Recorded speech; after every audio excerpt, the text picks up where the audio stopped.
Hello, everybody. Welcome for our webinar dedicated to solar application. Stéphane Segnaric speaking. The item of webinar today is to give you the main rules to size, to dimension an autonomous small solar system.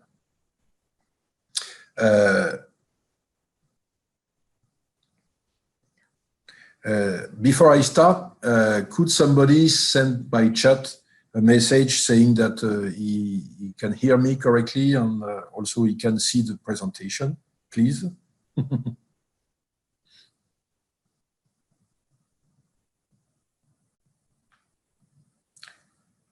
Okay, thank you. Okay, so let's start. A small autonomous solar system is already made with 4 key components. One is the solar panel delivering the energy. The second one is the battery storing the energy. Third is the application consuming the energy. And between those 3 organs, what is very important is the intelligence.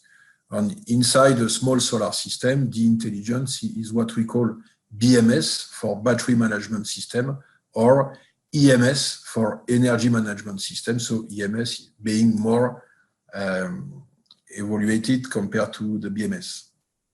BMS is just the battery and EMS is to consider the whole energy consumption optimization of the device. And so the way the system is working is very simple. During the day, so the battery is charged, and during the night, or also the whole day plus the night, the battery is delivering the energy.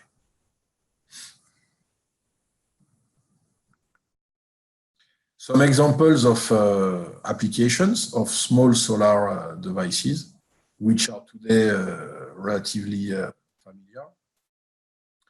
First of all, the solar street lighting. So we can see now thousands of such products in Africa, in the Middle East, also in India, in South America, which are the area of the world where this product is more used. And this product is very interesting in for example, in Europe or in the US to produce green energy, but it is mainly of interest in countries with no grid because you can bring the light without investing in a grid or nuclear power. And so for a country which has no grid, it's very interesting, very simple to implement. Other devices are in general road and city signaling. It can be road signaling, but it can be also billboards, as you can see on the picture, powered by solar. A device which is more and more present in our life is machine-to-machine sensors, trackers, and so we can see more and more of those products on the field. Bollards, which is I would say similar to street light, but smaller, a small lighting device for lighting small roads or pedestrian roads. You have some solar buoys, which can be for tuna fishing, but also for scientific measurements, or also to light ports, the access to ports. Bus shelters, camera systems. It can be also roller shutter blind, which are more and more popular. And this business is today an important business for small solar applications. And I would say the common point that you will encounter in all those applications is that the solar panel contained into those devices deliver some power during the day, to charge the battery. And all those equipments contain a battery which deliver energy during the night. We have seen that all small solar devices contain a battery to store the energy and to deliver it during the night.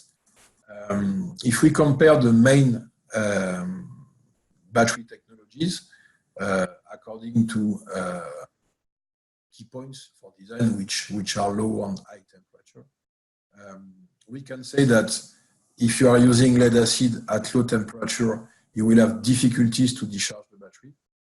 And at high temperature, the life duration will be short.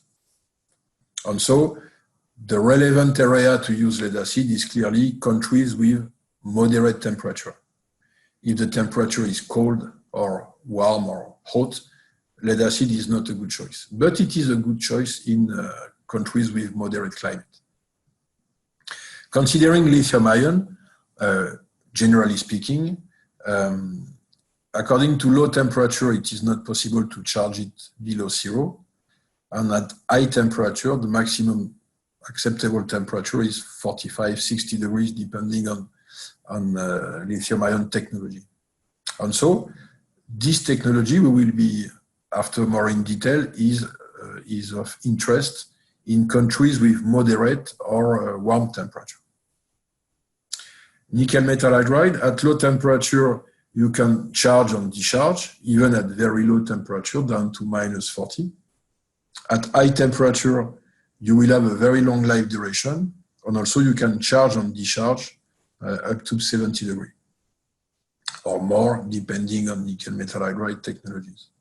And so, nickel metal hydride is clearly of interest in an area with a cold or hot climate.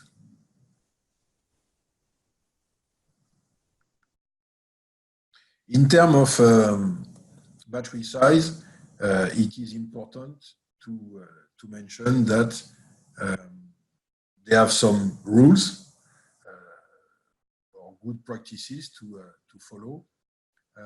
Usually, in cold countries, the battery is designed to deliver 10 days of reserve, which means that the depth of discharge, so depth of discharge is the amount of energy which is used per day, so the part of the battery energy used per day. So it is 10%. And the battery choice is, for cold climates, is often nickel metal hydride. In countries with moderate climate, lead acid can be an interesting choice. The rule is often to design the battery with 5 days of reserve, and so the depth of discharge is 20%. In warm countries, the lithium ion is a very interesting choice, and also the rule is to design with 5 days of reserve, corresponding to a depth of discharge of 20%. And then in hot countries, as there is a lot of sun, so hot countries, I mean mainly Middle East, part of Africa, but not all the Africa. The rule is to dimension the battery with 2 days of reserve, corresponding to a depth of discharge of 50%. And this, in such area, the nickel metal hydride is the more attractive battery technology. So now I am going to explain why there is not one battery technology which is better compared to the others, but depending on the area where the small solar device is put, a battery technology can be more attractive compared to the others. If you consider lead acid, even if it is, I would say, an old battery technology, it can be of interest because of its price when the technical demand is not so high. It is particularly the case in moderate temperature countries, because when the temperature is moderate, you can charge and discharge correctly the lead acid. Because of the low depth of discharge, as you are in a moderate country moderate temperature countries, so there is not a huge quantity of sun, so that you have to design the battery with a low depth of discharge. And so in such condition, the life duration of lead acid is acceptable. It is, say, around 5 years, 4 or 5 years. And so this is the reason why in moderate countries, the lead acid is a good choice. After, you can also use lithium ion. It will make the job in moderate temperature countries, but it will be more expensive compared to lead acid. But the benefit of lithium ion would be that you would have a smaller battery.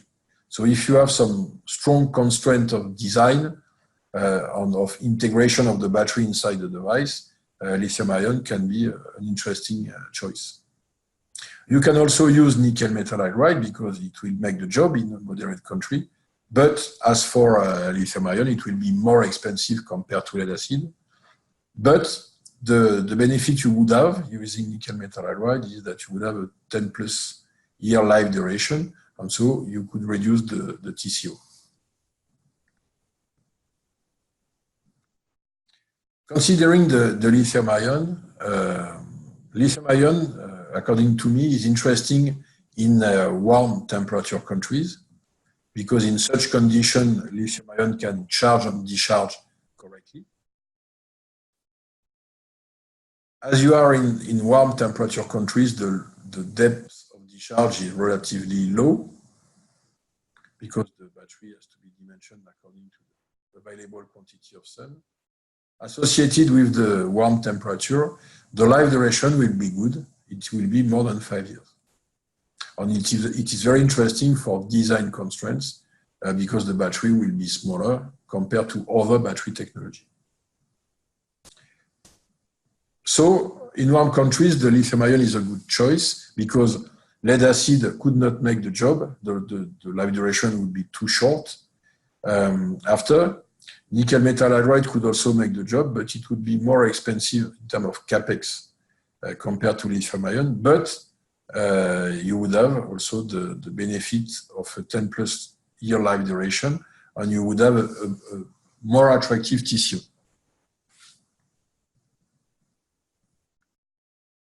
Considering nickel metal hydride, it is strongly of interest in cold countries, because in cold countries, nickel metal hydride can charge and discharge correctly. But it is also because the depth of discharge is low, because so as there is not so much sun, the currents of discharge will be small. The interest of using nickel metal hydride in cold countries is that you can charge below zero. This is very important in winter time because in winter time it is key to use the maximum quantity of sun available. So if you have at a certain moment, if you have some sun, and it is relatively rare in winter, the target is to get all this energy available to recharge the battery. Also, the life duration will be very long. It will be close to 20 years with nickel metal hydride in cold countries. So we can say that in cold countries, nickel metal hydride is a good choice. The lead acid could not make the job because it would have some difficulties to discharge, and the lithium ion cannot be charged below 0 degrees. Then, a place where the nickel metal hydride is of strong interest is hot countries, so in particular in the Middle East, because in hot temperature countries, nickel metal hydride can charge and discharge correctly. A very particular behavior of nickel metal hydride is that it offers a very long life duration, even with a depth of discharge of 50%. And in such area, nickel metal hydride will be the most cost-attractive battery technology because it can be dimensioned at 50% depth of discharge, thanks to its robustness. In hot countries, nickel metal hydride is a good choice because lead acid could not make the job. The life duration would be very, very, very poor, close to 1 year. And the lithium ion could not make the job because it would be damaged at a very high temperature, like 70 degrees. And so today, clearly, what we see practically on the field is that nickel metal hydride clearly becomes the reference in the Middle East on, say, all the players are moving to this technology for small solar applications.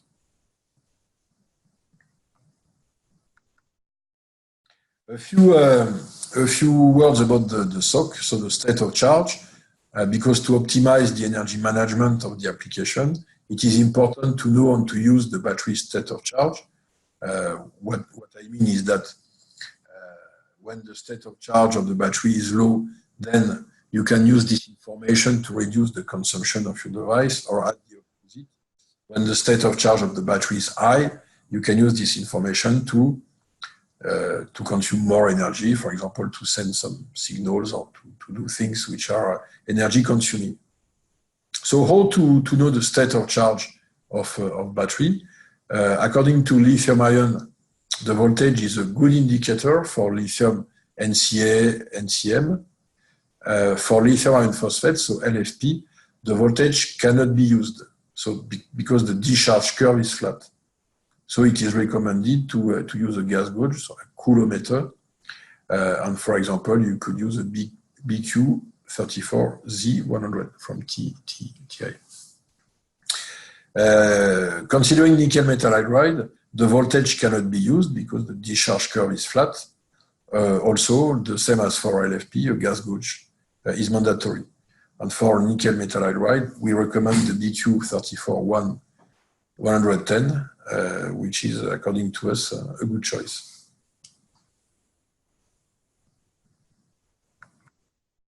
Okay, so that is the end of the presentation. I hope it was clear and interesting for you. So now it's time for questions. So please, if you have any questions, do not hesitate to send them, and I will be happy to answer your questions. So you can start writing.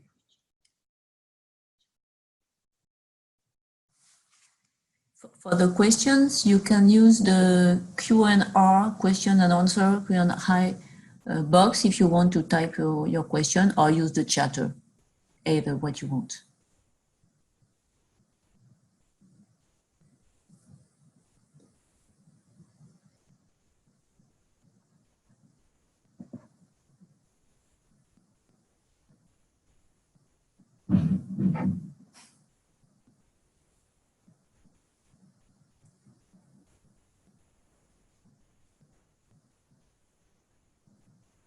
There is a question. The first question is in relation with the efficiency of different cell type in different climates.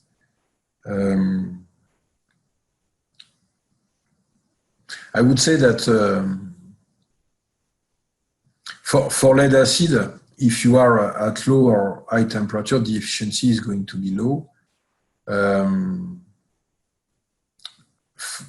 For lithium ion, it will be more linked to the discharge behavior. And for nickel metal hydride, at high temperature, it will be linked to the charge efficiency. At low temperature, it will be linked to the discharge efficiency. And so, I would say before comparing numbers, it is important to know that the efficiency, depending on battery technology, is related to charge or discharge. And so, when you want to compare efficiency, you need to have both the cell charge and discharge at the same temperature. I have a second question based on the fact to receive the presentation. Yes, the presentation will be available on our website.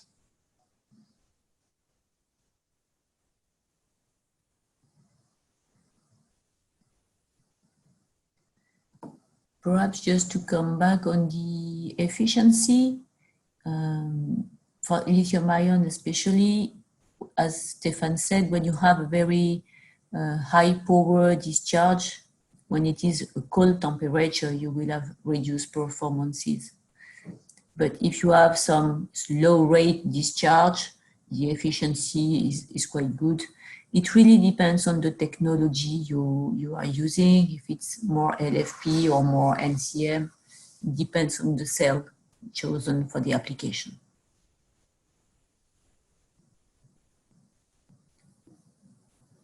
Okay, so we have no more questions. So that it seems that the presentation was clear. So thank you for your participation.